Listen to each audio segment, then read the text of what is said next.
आइए सर, आ जाइए आप, आइए, आपका स्वागत। हाँ, पहले एक एक करके काम गिनाइए, पहला काम गिनाइए। पहला 370। आप जम्मू कश्मीर में रहते हैं? नहीं। भाई ये गोदी मीडिया के एक पत्रकार महोदय बोल रहे हैं राम मंदिर, मतलब राम मंदिर। हाँ, सपना था, सपना भी कराऊंगा पूरा, आप रुक जाइए।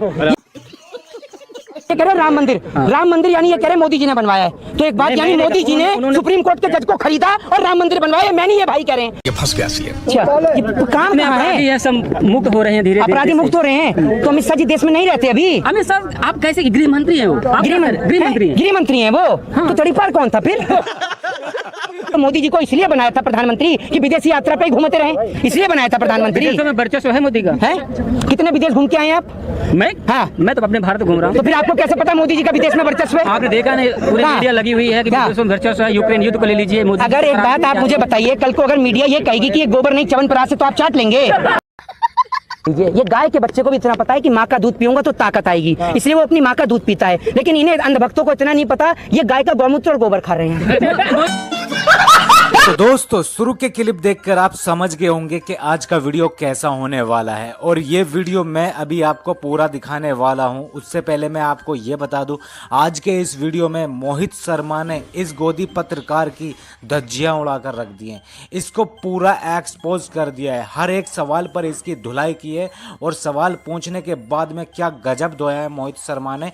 इस वीडियो को देखकर आप कहेंगे कि वाह भाई वाह, मोहित शर्मा गजब तरीके से गोदी पत्रकारी छुड़ा दी है इसकी। तो चलिए ज्यादा टाइम न लेते हुए वीडियो को शुरू करते हैं। पिक्चर चालू करो बे। एक मिनट आइए सर, आप आइए, एक मिनट चाचा, एक मिनट आप आइए सर, आ जाइए आप, आइए, आपका स्वागत। हाँ, पहले एक एक करके काम गिनाइए, पहला काम गिनाइए। पहला 370। आप जम्मू कश्मीर में रहते हैं? नहीं, मैं सुनते रहिएगा, मैं भारत में रहता हूँ। कहाँ रहते हैं? भारत में। तो भारत में जम्मू कश्मीर नहीं है? नहीं। काम गिनाइए, दूसरा काम गिनाइए। दूसरा काम राम मंदिर। भाई सुन लीजिए, भारत आजादी से बहुत बढ़िया, बहुत बढ़िया। भाई ये गोदी मीडिया के एक पत्रकार महोदय बोल रहे हैं राम मंदिर, मतलब राम मंदिर। हाँ, सपना था, सपना भी कराऊंगा पूरा, आप रुक जाइए। ये कह रहे राम मंदिर, राम मंदिर यानी ये कह रहे मोदी जी ने बनवाया है। तो एक बात, यानी मोदी जी ने सुप्रीम कोर्ट के जज को खरीदा और राम मंदिर बनवाया, मैं नहीं, ये भाई ये फंस गया सी है। कह रहे हैं, क्योंकि ये कह रहे मोदी जी नहीं कह रहा हूँ। मैंने कहा मोदी जी के 5 काम गिनाओ, आपने कहा राम मंदिर बनाया है। मैं तो ये कह रहा हूँ, उन्होंने राम मंदिर पे जो मुद्दा था बीजेपी का, हाँ, उसने खत्म किया। हाँ, एक बात आप मुझे बताइए, जो 3 तलाक का जो मुद्दा था, उस 3 तलाक के मुद्दे को तो जो पार्लियामेंट से क्लियर कराया गया, देश की जनता के 133 करोड़ जनता के आराध्य मर्यादा पुरुषोत्तम भगवान श्री राम को कोर्ट के चक्कर क्यों लगवाए बीजेपी ने? मोदी जी ने बनवाया है? मोदी जी कल को नहीं, राम को लेके आएंगे भाजपा वाले, कल को कहेंगे नहीं, कल को कहेंगे अपने बाप को भी हम ही लेके आए, तो मान लेंगे। ये सांप्रदायिक लड़ाई थी, बहुत पहले से चली आ रही थी। अच्छा, बीजेपी एजेंडा बनाया। ये एक मिनट, तो ये बीजेपी ने बनवाया राम मंदिर, ये तो बता दीजिए मुझे। मैंने पूछा है मोदी जी के 5 काम। आजादी के बाद से हाँ, जिस प्रकार से राम मंदिर का मुद्दा चला, सरकार 70 साल रही। अच्छा ठीक है, आजादी पे आए, आजादी पे आए। जरा 10 स्वतंत्रता सेनानियों के नाम गिनाइए आजादी के। अब मोदी जी के 5 काम आप नहीं गिना पाएंगे, 10 स्वतंत्रता सेनानियों के नाम गिनाइए। इनकी पत्रकारिता आज मैं दिखाता हूँ आपको। अभी मजा आएगा ना भिड़ो। अरे चुप रहिए एक मिनट, पत्रकारिता में कौन सा स्थान है भारत देश का? रुक जाइए, कौन सा स्थान है? स्थान नहीं, आप कोई स्थान ही नहीं है, मुद्दे की क्योंकि आप दलाल मीडिया हैं, गोदी मीडिया तो स्थान ही नहीं है। सकते हैं। हाँ, तो आप ये बताइए कौन सा स्थान है? अरे भारत देश में पत्रकारिता का कौन सा स्थान है, जरा बताइए। स्थान से बात नहीं, बात यहाँ सवाल। अरे आप सवाल, आप कोई जवाब ही नहीं दे रहे। मैंने पूछा मोदी जी के 5 काम गिनाओ, तो 5 काम आप गिना ही नहीं रहे। गिनाओ ना, आप एक काम बताइए कोई ऐसा है। मैं गिनाता हूँ मोदी जी ने कितने झूठ बोले, कितने झूठ गिनना चाहेंगे, कितने झूठ गिनाओ? मैं गिनाता हूँ। अरे मैं गिनाता हूँ मोदी जी के झूठ। देखिए, ये मोदी जी के काम तो गिना नहीं पाए। अरे भाई साहब रुक जाओ एक मिनट, मोदी जी के काम तो गिना नहीं पाए, मैं झूठ गिना देता हूँ। 2 करोड़ रोजगार, 100 स्मार्ट सिटी, हवाई चप्पल वाले को हवाई यात्रा, 15 लाख रुपए। ठीक है, ये तो चुनावी एजेंडा था, लोगों को समझना। चुनावी एजेंडा था तो समझना चाहिए लोगों को। अच्छा, तो चुनावी एजेंडा था तो मोदी जी ने काम क्या किया, जरा ये बताइए। नहीं तो एक मिनट, ये चुनावी एजेंडा था तो मोदी जी को इसलिए बनाया था प्रधानमंत्री कि विदेशी यात्रा पे घूमते रहे, इसलिए बनाया था प्रधानमंत्री। विदेशों में वर्चस्व है मोदी का, है था प्रधानमंत्री। विदेशों में वर्चस्व है मोदी का, है। कितने विदेश घूम के आए हैं आप? मैं? हाँ, मैं तो अपने भारत घूम रहा हूँ। तो फिर आपको कैसे पता मोदी जी का विदेश में वर्चस्व है? बात तो सही है। देखा नहीं, पूरी मीडिया लगी हुई है कि विदेशों में वर्चस्व है। यूक्रेन युद्ध को ले लीजिए, मोदी। अगर एक बात आप मुझे बताइए, कल को अगर मीडिया ये कहेगी कि ये गोबर नहीं च्यवनप्राश से, तो आप चाट लेंगे?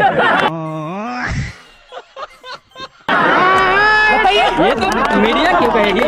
मैं आप कह रहे हैं ना, आप कह रहे हैं मीडिया कह रही है, मीडिया तो सब कुछ कहती है। अगर मीडिया कल को ये कह देगी कि ये गोबर नहीं भैया च्यवनप्राश है तो आप चाट लेंगे।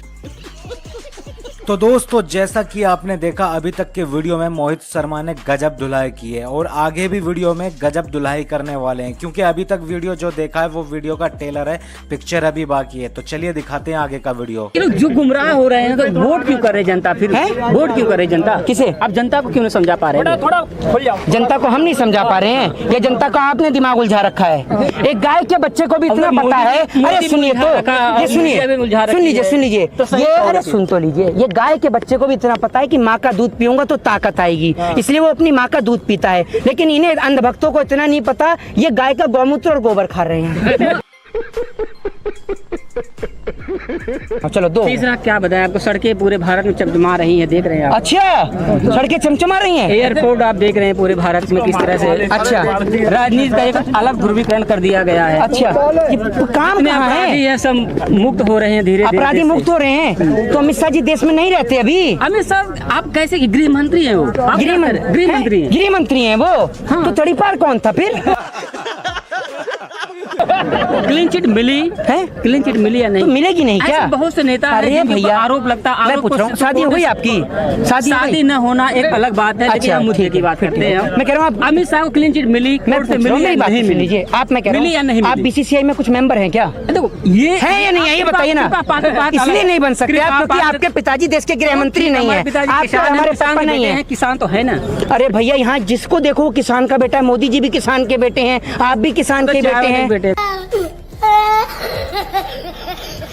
कौन? वो तो चाय वाले। वो कहते मैंने चाय बेची है, चाय की केतली दिखा दीजिए। चाय का स्टेशन तो मिला ही नहीं है। बहुत पुरानी केतली देख लेंगे, क्या हुआ है कोई केतली? ये भी मोहित शर्मा ने बिल्कुल सही कहा है, पुरानी ही सही लेकिन केतली दिखा दीजिए। जब इतना पुराना इतिहास के फोटो मिल जाते हैं, वीडियो मिल जाते हैं, तो केतली क्यों नहीं मिल सकती मोदी जी की?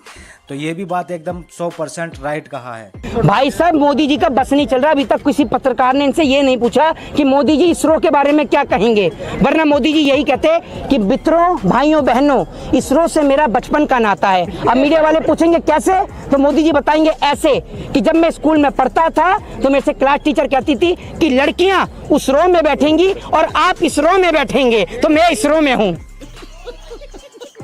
कह देंगे आप। भाई साहब आप, मैं आपसे इसीलिए कहता हूँ ये जो मोदी जी की दलाली करके आपके भी आधे साफ हुए हैं, इतनी मत करिए, पूरे हो जाएंगे। इसीलिए अच्छा छोड़ दीजिए। क्यों छोड़ दें? आप युवाओं को बोलिए जो 2000 क्यों छोड़ दें सर? आप मोदी जी की इतनी जो तारीफें करते हैं, जरा यहाँ भी गिनाइए तारीफ। मैं तारीफ संबित पात्रा के सामने सारी तारीफ गिनाएंगे हम। कहने मतलब जो युवा है वो भी यूथ भी बहक जा रहा है, क्या कारण है? यूथ क्यों नहीं बहकेगा? 24 घंटे नहीं, 24 घंटे आप जब यूथ क्यों नहीं बहकेगा? आप यूथ देखिए सही रास्ते पे आएगा जब आप धीरेन्द्र शास्त्री जैसे लोगों को इंटरव्यू लेंगे। आप उनकी जगह इंटरव्यू लेने का काम करिए। IAS IPS का इंटरव्यू लीजिए ना। आप क्यों नहीं लेते? आप डॉक्टर्स का लीजिए, आप इंजीनियर का लीजिए, एडवोकेट का लीजिए। आप जैसे लोगों का इंटरव्यू लेंगे वैसे ही लोगों को तो देश सुनेगा। जब आप इंटरव्यू ले रहे हैं उनका, धीरेन्द्र शास्त्री का, लोग कह रहे हैं कि वो 26-27 साल का लौंडा जो है वो हिंदू राष्ट्र की मांग कर रहा है। अगर वो पढ़ा लिखा होता तो संविधान वाले राष्ट्र की मांग करता, नहीं पढ़ा तभी हिंदू राष्ट्र की मांग कर रहा है। एक बात बताइए, बात तो सही है। ये भारत धार्मिक देश है, बहुत धार्मिक देश है। हाँ। बहुत से धर्म यहाँ पर है। जो युवा हैं, हाँ। जो लोग वही देखना चाह रहे हैं और धीरेन्द्र शास्त्री लोगों को अपनी तरफ वही दिखाना चाह रहे हैं। हाँ। क्या नहीं, इस देश का नौजवान ये देखना चाहता है हिंदू राष्ट्र।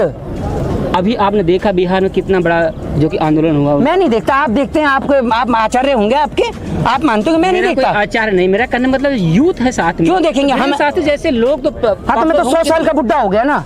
मैं तो 100 साल का बुड्ढा हो गया, हम तो नहीं देखते। तो दोस्तों फाइनली आज का वीडियो यहीं एंड होता है। अगर आपको ये वीडियो पसंद आया तो वीडियो को फटाफट से लाइक कर दें एंड चैनल को भी सब्सक्राइब कर लें, क्योंकि इस तरह की वीडियो इस चैनल पर आपको मिलती रहती हैं। तो इस वीडियो पर आपकी क्या राय है, तो आप अपनी राय कमेंट्स बॉक्स में जरूर देकर जाना। तो चलिए मिलते हैं नेक्स्ट वीडियो में, तब तक के लिए टाटा बाय बाय।